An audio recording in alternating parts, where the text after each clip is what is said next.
Good morning to everybody. I want to say a pleasant morning to those persons out there. It is the 27th of September 2023, and you're listening to Island Tea, our program here at WinFM, our morning program. And of course, it is a pleasure to be here. It's a pleasure to be able to express warm words of greeting. It is a beautiful, I know, looking outside, it's a bit chilly in the sense that it looks a bit, overcast for the most part right now. And so, a little bit not too bad in terms of the weather, especially realizing that we've had some really hot days. I know that the day is going to kick up though, I'm sure, as the day progresses. I want to share with the persons this morning just a short quote, sorry. Just a small bit of inspiration, maybe motivation, maybe even there are persons who, perhaps could appreciate this. And it's a quote that says, "What's done is done, what's gone is gone. One of life's lesson is always moving on. What's done is done, what's gone is gone. One of life's lessons is always moving on. What's done is done, what's gone is gone.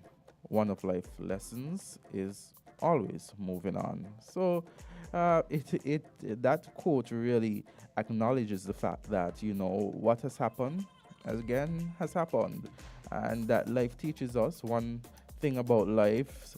It teaches us, whether we want to believe it or not, is that at one point or another, we have to just keep moving on. We just have to move on from situations, move on from things that perhaps don't reap good rewards, or even move on from things that may hurt or even, cause us pain. So let's always recognize that when it is actually time to move on.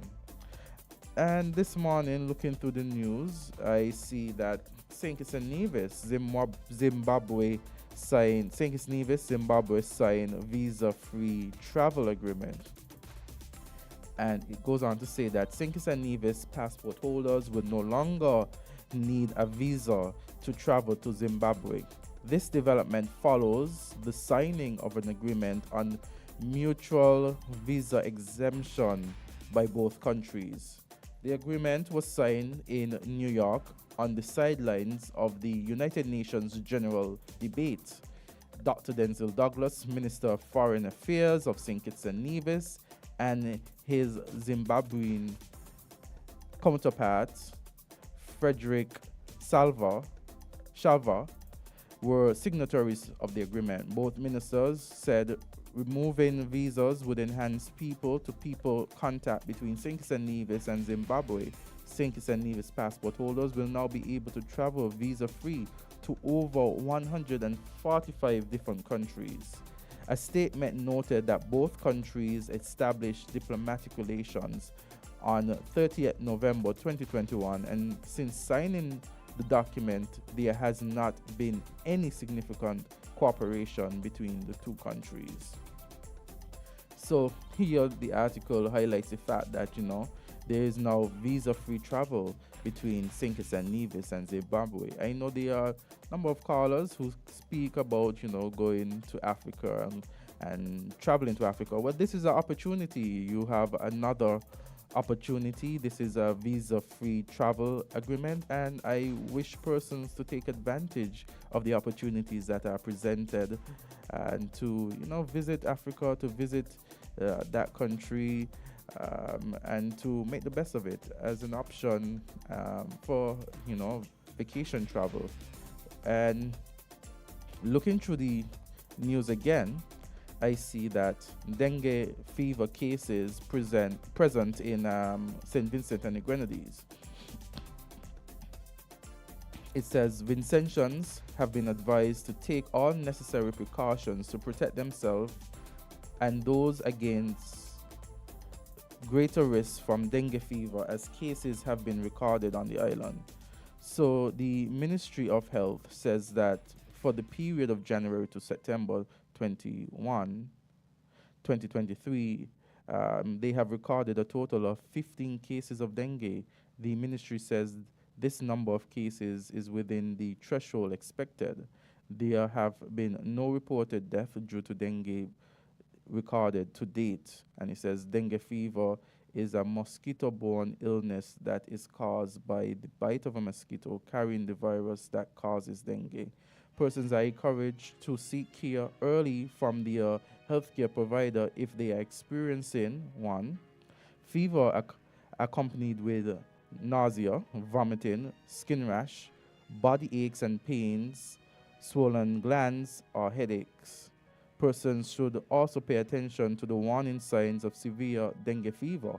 These signs usually begin on the first day or two after the fever goes away and may include 1. Severe stomach pain, persistent vomiting, bleeding from the gums or nose, blood in urine, stools or vomit, bleeding under the skin, which might look like bruising, and difficult or rapid breathing. And it says here testing for dengue fever is available in St. Vincent and the Grenadines for free at the government facilities. So we have seen cases where, our Caribbean counterparts are, combating the dengue disease. And so it's for us to take note as well and to make sure that we have precautionary measures in place to prevent the spread of the dengue virus disease. Also, we have here an article that says best parenting tips for the rainy weather. And it says here, schools in session, and we are in the midst of the 2023 Atlantic hurricane season. And it says, while we may not experience constant showers or hurricane-type weather conditions, it is always best to prepare for the rain. This rainy season can be challenging for some parents, especially when it comes to keeping children entertained and ensuring that they stay safe, clean, and dry. However, a little creativity and some preparation, rain clouds may come with silver linings dubbed quality family time and valuable life lessons. And Loop Lifestyle explores some of the best parenting tips for rainy weather that may help you to turn gloomy days into memorable adventures for you and your children. It says 1. Go indoors when the rain keeps you and your loved ones indoors. There may be several opportunities to engage in sheltered activity that promote learning and creativity. For example, board games, puzzles, arts and crafts, and educational games that keep your children engaged and entertained while stimulating their minds. Also, encourage reading. Rainy days are perfect for cuddling up with a good book. You can create a cozy reading corner with blankets and pillows and let your children pick out books that interest them. But bear in mind to keep it creative. Kids love pretty colors and shiny things too. Also, reading not only improves language skills but also fosters a love for storytelling and imagination. Another tip is to bake and cook together. Baking and cooking with your children is not only a fun activity but also a valuable life skill. Let them help you measure ingredients, mix measurements, and decorate cookies or assist in preparing a simple meal. It's an excellent opportunity to bond and teach them about nutrition and kitchen safety. Another positive is explore science indoors. Turn rainy days into scientific adventures by conducting simple experiments with household items. You and your rainmates can explore and experiment making a volcano with baking soda and vinegar, or creating a rainbow with a glass of water and a flashlight. Just remember that learning becomes exciting when it's hands-on and interactive. Now, another tip is to emphasize safety. When going out in the rain, it is necessary to ensure that your child is dressed appropriately in waterproof clothing and footwear. Teach your child about road safety and the importance of using umbrellas and raincoats. Always supervise them, especially near puddles and slippery surfaces. Another activity is dance and exercise. Rainy days can make kids feel cooped up, but they're no match for a good sweat bursting dancing and exercising session. Encourage them to release their energy and dance with a dance party or indoor exercise routine. You can follow along the kid friendly workout videos on YouTube or put on some music and dance together. Another thing that persons would appreciate is movie time. A rainy day is an excellent excuse for a movie marathon. Pick age appropriate films, make some popcorn or snacks of your choice, and have a family movie day. You can use the opportunity to discuss the movie's theme and lessons learned afterward. This makes the perfect experience as educational as it is enlightening. Children love to learn, but also love to do so in various ways. Another one, wow, there's so many of these things. Indoor gardening. Teach your child about nature and responsibility by setting up an indoor garden. You can start with with simple plants like mint, basil, and rosemary, or small pot flowers like petunias. So kids can learn about nurturing living things and the importance of caring for the environment. Another positive, wow, so many positive things when it comes to the rainy days. Artistic creation. Rainy days can inspire artistic expression. Create a space for art supplies like colored pencils, markers, non-toxic washable paints, paintbrush, and paper, and let your children create some masterpiece. These works of art can be used as decor in their bedroom or be framed and placed on display to boost their self-esteem and fill a space. So also they're saying that you could plan for rainy outings indoors. Despite the rain, you may want to venture outdoors. Plan visits to a museum, indoor play spaces, local library, or even a play date at another home to keep the family engaged and dry. And they're saying that rainy weather may be a learning curve in the many challenges parents may face, but it can also be an opportunity to bond with your children and encourage their development in creative, educational ways. By embracing indoor activities, focusing on security, safety, and fostering a love for learning and creativity, you can turn rainy days into cherished family memories and ensure the weather never dampens your spirits. But you didn't mention the other cool thing that can be done on rainy days. They're saying here with parents and children. Your parents and children. Yeah. Okay, you win. Yes. I know. I just wanted to message you. I know. Anyway. I know that, man. So, but like last night, my son, after he finished his homework, he came home. He was watching SpongeBob, and then when he finished his homework, and this was like 10 after 9, and he comes out and he put on the TV again. So I said, no, you need to be. I mean, he's 9. He's 9 or 8. I was getting mixed up. 9. Yes. 9. So I go, no, he's 8. He's gonna be 9 next month. So, so I go, you need to go to bed. I mean, it's 10 after 9. You shouldn't be. And then I thought, I said, why don't you go and read a book until you fall asleep or something? But after I said that, my wife agreed with me. But after I said that, I thought of it, something you said. I said, the problem is, it's great to encourage them to read, but you can't present it in a way where it looks like it's a chore or it's not fun. You know what I mean? I know what you mean. Definitely. So like then I said, well, I have to find a way. Not that my daughter loves to read. We're still working on him, right? But I was thinking, boy, I have to find a way to coax him to read more without it seeming like we're telling him to go have a root canal. You know. Yes. So, so you know that's the other thing. I mean, you talked about encouraging reading. You have to encourage reading, but you have to do it in such a way. I was lucky when I was coming up in that my aunts and uncles. I actually remember the first book I got as a gift. I think I was like 7 also. Don't laugh. Goldilocks and the Three Bears. Oh, I wonder if that explains a lot of things. No, it doesn't. Just teasing, man. No.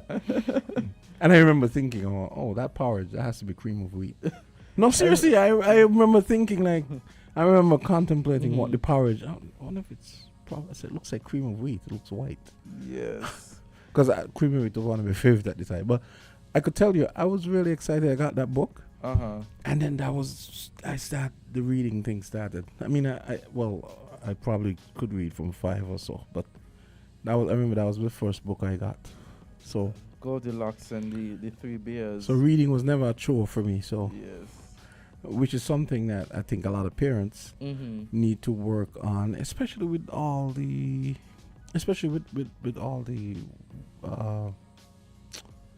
all the distractions we have now and all the other options. Some of them which may be questionable and as far as amusement, you know. And you know, having pleasure in actually reading light material or educational material. Exactly. Because that is important. And I, of course, you don't want everything to be serious and well, you want balance. Yeah. You know, because I remember I'm sure you had a set of encyclopedias in your house. Oh yes, you mean those expensive books that Yeah. computer just erase out of internet just erase For the real, relevance of for those real, things. For real. I remember those even in high school, and if you get those were expensive, and it's like you're trying to get those books and people are trying to sell you. I don't see people selling them like because they do they're before. all but obsolete now. Yeah. You know, because everything is online. Exactly. You know. So. Oh, I think these young people who are in school at young ages now are so lucky to have at their disposal almost everything in terms of if there's something that they are learning in school, if there's something that they are learning in school, they could easily look at the internet for other ways in which to interpret and learn it. The thing is, I'm not sure that they are using the resources at hand in the best way possible, because I mean, people have do you know, I was reading somewhere that the average phone now is more powerful than the computer that they used that controlled the spaceship back in the 60s and the 70s to fly to the moon. The average phone now is like 100 times more powerful than the computer on that. Wow. And most people don't really, I mean, I don't see, even in offices, you see people playing solitaire. Nothing wrong with playing solitaire, but I mean, you know, sometimes when people have downtime, you would think there'd be, once again, there's nothing wrong with just light stuff, but I don't know if people are using the resources we have, the tech resources we have, to make themselves more aware of the world around them. Especially the world is becoming more and more precarious in its headlong its headlong trajectory to what we call progress, and it comes with a lot of problems, but there are also a lot of resources to help us to navigate all of this, and I'm not sure a lot of people are taking advantage of them, you know. Yeah. And in 2 minutes we're supposed to have social security. Yeah. It's supposed to be I guess it's going to be an interesting discussion.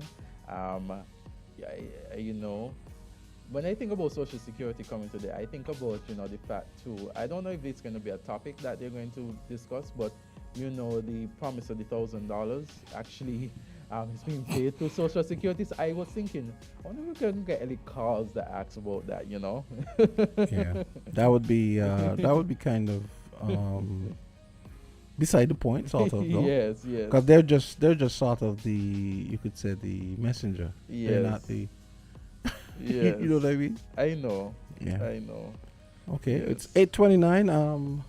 I'm sure she's on her way here. Yeah, I'm sure. Folks, you know, we usually have our Social Security in studio segment last Wednesday of every month. So we are awaiting the arrival of someone from Social Security. So is there anything else that we can chat about in the meantime? Oh, did you notice the football yesterday?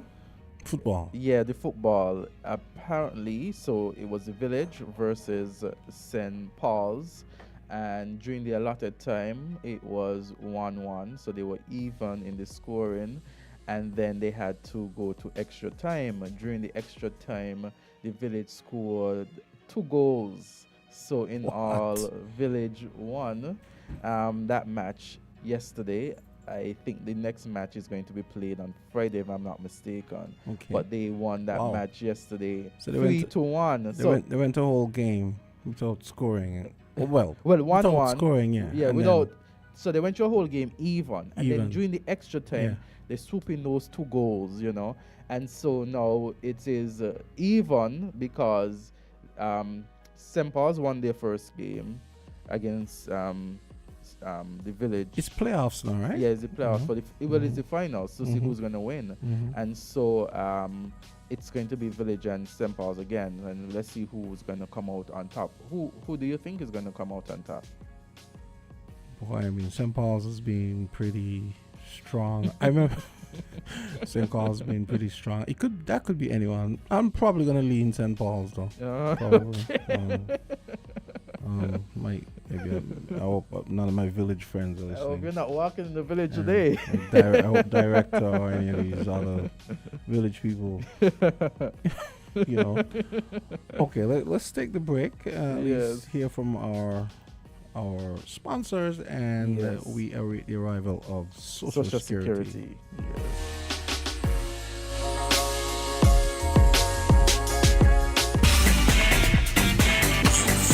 The Sound 99.9 FM. It's Candisie for me, Candisie for we. Neighbor, partner, your family. The best is yet to come, believe me. Moving forward, moving with. Hey, Candisie serve the nation with the best customer experience. Candisie, you are the one for we. Happy anniversary. Together we succeed, building on strong community, pressing on forward to our destiny. One love, one family. Together we succeed. Let the whole world see. Yes, this is 50.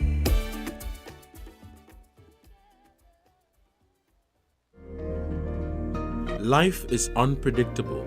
When a serious illness strikes, such as cancer, heart attack, or stroke, the Family Critical Illness Plan from Kuna Caribbean Insurance can provide an extra layer of financial protection for you and your family against out-of-pocket expenses. Select a plan that fits your needs and get up to $90,000 in coverage. No medical examination is required. Contact your credit union or one of their approved family indemnity plan providers to enroll today. To learn more, call 466-9453 or visit their website at kunacaribbean.com. Kuna Caribbean Insurance, for all people.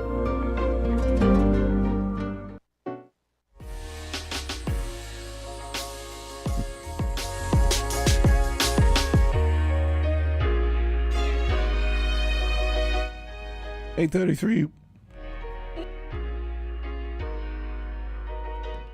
Yeah, we await the arrival of Social Security. But as we wait on Social Security, you know, we're going to have this morning during our program, we have a number of guests. We have Social Security at 8:30. We have the former Minister of Sports, General Powell, at 9 o'clock. And we have Farm Report at 9:30. Yes, we had to make a little change to the lineup. Farm Report, instead of being 9 o'clock this morning, will be 9:30. And we encourage persons to stick and stay to listen to the discussions, to hear from our guests. A very interesting lineup this morning. And so we welcome all persons who are listening to stick and stay and tune in to the different segments. And I am told that this morning for Farm Report, it's going to be Mr. Stephen and Kishroy.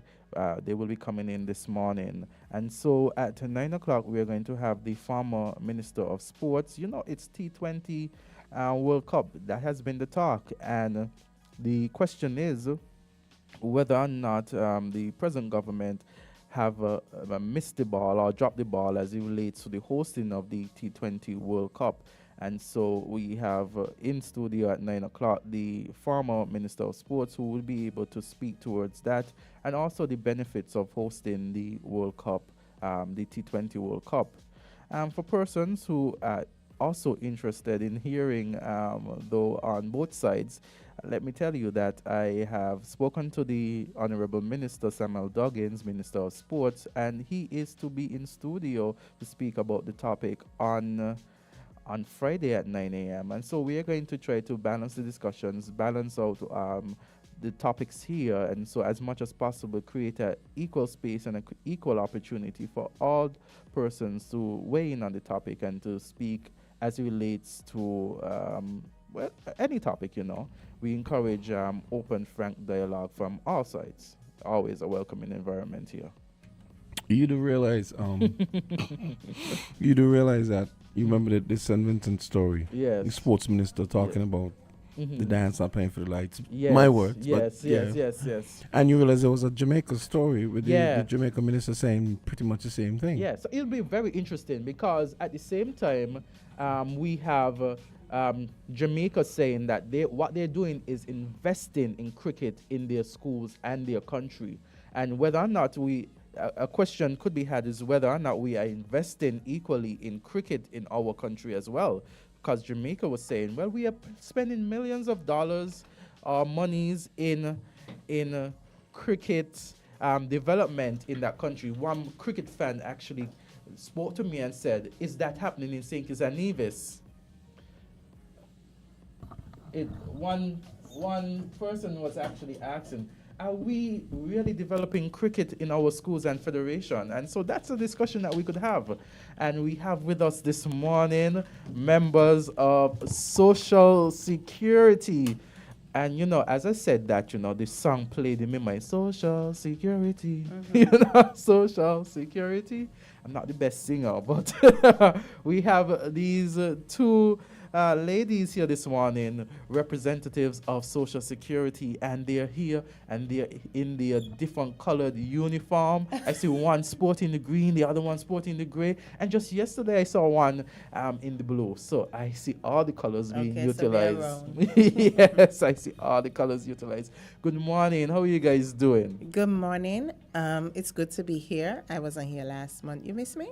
Of course. Good morning. This is Camila Lawrence. I'm the Corporate Communications Manager. We've had a name change. I realized I was just going to say. Yes. Yes. We have a name change from Public Relations to Corporate Communications because we've been doing a whole host of other functions other than PR. So it's timely.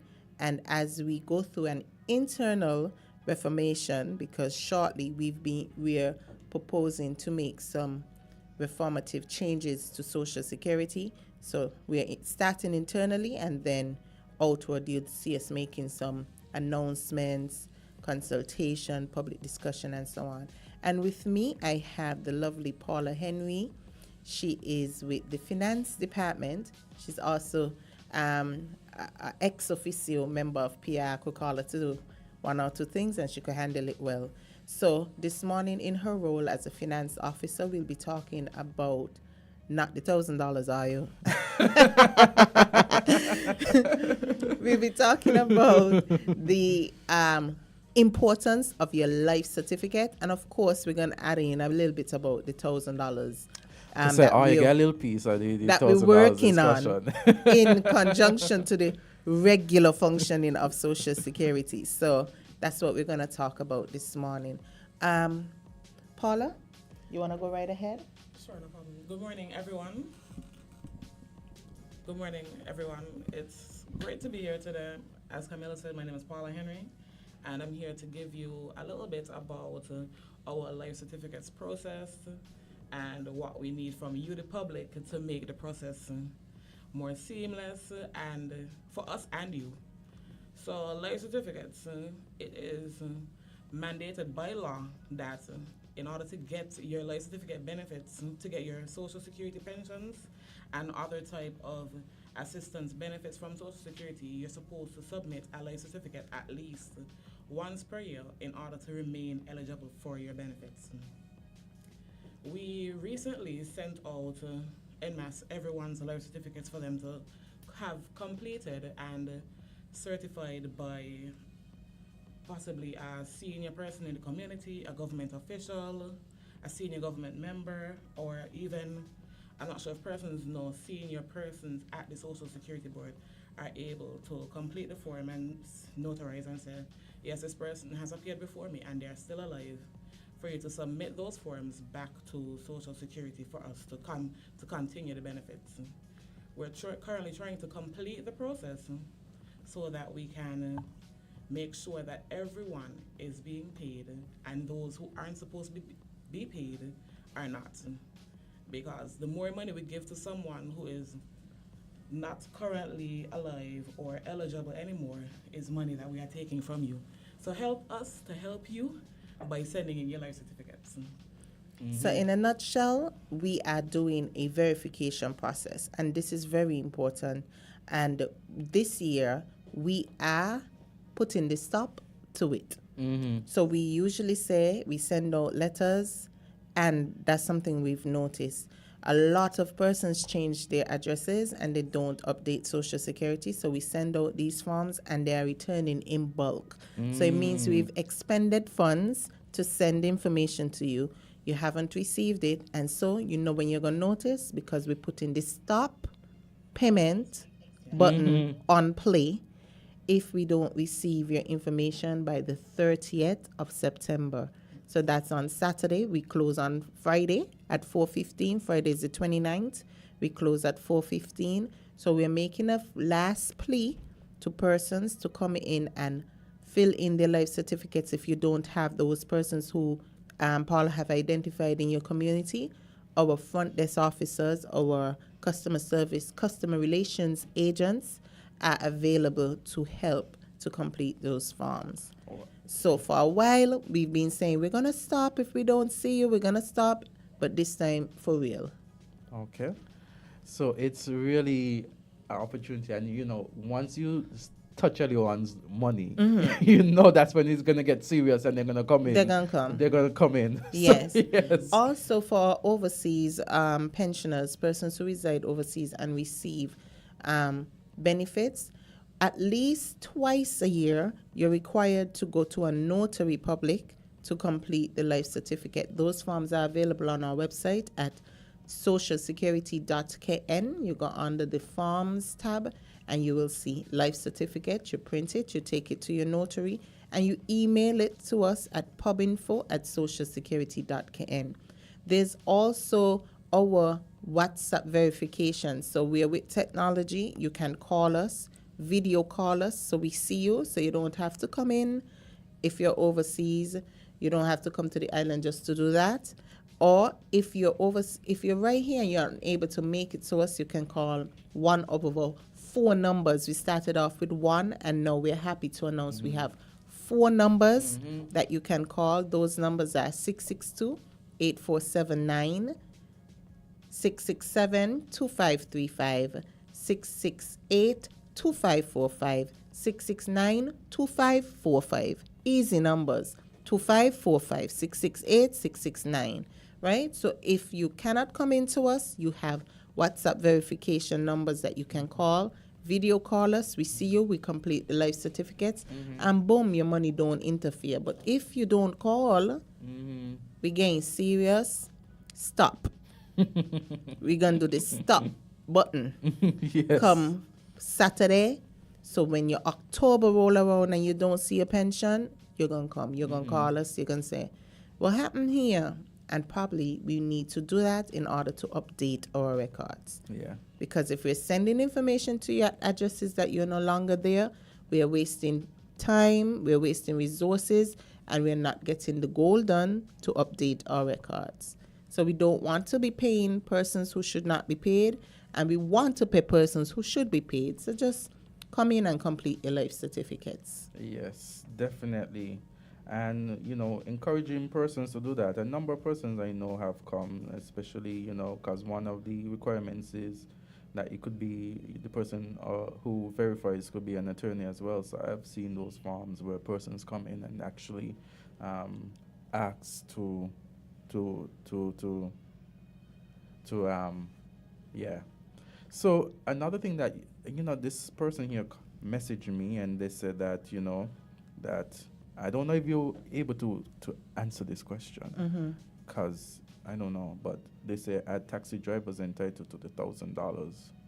I don't know if you're able to answer that question. I'm trying to put you on this spot. There's no exemption as to who is eligible other than you've made 20. See, that doesn't change the conversation? Other than you've made 26 contributions to the Social Security Fund. 26 contributions means either 6 or 7 months. They're about 26 is about 6 months exact. 6 or 7. Yes, and you make those contributions to Social Security. Now, I know this is an anxious or angsty topic, being that persons are saying, I wonder if this is real. Is Social Security paying? On Friday, we begun our payments, and on Friday, in day one, 5,240 persons were paid the $1,000, and those payments will continue until all eligible persons are paid. We understand also that there are persons who are new, they didn't sign up for the CBI. They may be eligible, they didn't sign up for the CBI, so which means we don't have their current banking information. Those persons, on Friday, a link will open on our website, socialsecurity.kn, and it will be open until the 8th, October 8th, until midnight, 11:59 exact. After that, it's closed. So there's a 2-week period for you to upload your banking information if you have not been, if you're not already in our database for that project, right? So the eligibility is 26 weeks contributions to Social Security. I'm also going to take this time also to encourage compliance. Lots of persons are looking forward to the $1,000 and they want it now, and they don't understand that we have to work on the project to get it done. And so it's not just Social Security, we have to allow the other financial institutions some processing time as well. So when Social Security, Finance, Paula and her team send off the information, we still have to give the banks, the credit unions, all the other financial institutions some time to get the monies on your account. So the money will be there. Just exercise some patience and pray for us that the systems work well, that we are strong, we don't get sick and bogged down, because we are working. We have not stopped working on this project. But I want to highlight the importance of compliance. You have to be in it to benefit from Social Security, and not just the awards or reset or CBI dividends that is funded by the government, but the purpose of Social Security is to provide benefits for persons when they're unable to work. So we're seeing persons saying, but me work since 2014 and so on. That means your Social Security record has not been active for more than 10 years, almost 10 years, right? It means that you need to come in and either, if you're self-employed, regularize your contributions. If you're working with someone, ensure that you pay. We're not going to be young and fit all the days of our lives, and we're going to come to a point where we need Social Security, and we need that dignified every month guarantee that Social Security can give us money, but you have to put in, you have to contribute in order to benefit from the fund. So I know we're excited about the $1,000, but more so we need to be conscious of the value of Social Security in our everyday lives. Outside of these payments by the government, the value of what Social Security does in our everyday lives. Paula, would you like to add anything? I think it's as you say, the funds are from the government, and it goes through Social Security. But one of the criteria, I think, having done that, I think it actually encourages persons who haven't signed up with Social Security as they ought to actually sign up to reap some of the benefits that the government is offering. Yes, And we so, see lots of yeah. registration. So at the end of it, I see the positive, where it is that persons are now encouraged to actually sign up for Social Security, because you don't want to lose out on these things. No. So we appreciate the spike in registration, Yes. but we would like to see compliance come up with it. So you can register just to be in it for 1 month, and then what happens Yes, going forward? yes. What happens to your real benefits at the end Yes. of your work career? Okay, so we are encouraging persons to do that. Now, for the sign up, the process is quite simple. You go online, socialsecurity.kn. The form will pop up immediately. What you will need is your social security number, and you will need, the bank gives a piece of paper. May want to say piece of paper. The bank gives an official document that says, this is the account number of Camila Lawrence and my name. You take a picture of that and you upload it. Not a picture of the building, not a picture of your bank card, not a piece of paper that you write on the number on. No screenshots. Huh? No screenshots from mobile banking. No. Yes. So, Paula, talk about those things. That's your area. So when you're uploading the information, be sure to select your correct banking institution, because if you were supposed to select St. Kitts Credit Union and you select First Federal Credit Union, we would send the money to First Federal using your bank account. Your funds would come back to us, and that would slow down the process of you getting your funding. So make sure you have the correct bank, the correct banking account, the correct type for your bank. Upload the correct information. Make sure everything on the paper is eligible. If you are having your money paid to a payee, make sure you complete a B20 form. That would be on the website, right, Camila? You complete a B20 form that authorizes someone to be your payee, so the money will be paid to the person on the B20 form, and that would have to be notarized as well.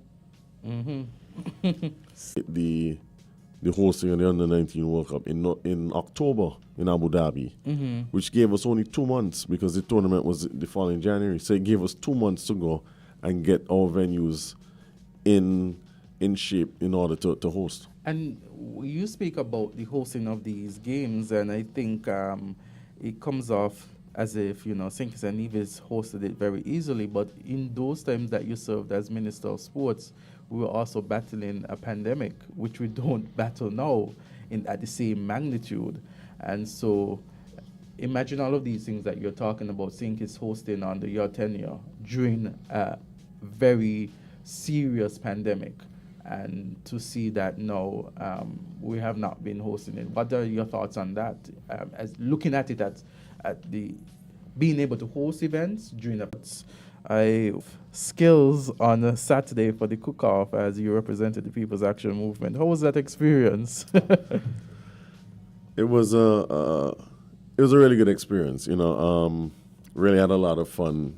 It was amazing to participate and to see what other people are doing. It was also very gratifying to be able to correct the doubters and the haters. I won't call any names. I won't speak to who said, I hope you ain't going up there to make the cheese sandwich. And Mark surely didn't cheat for you, so.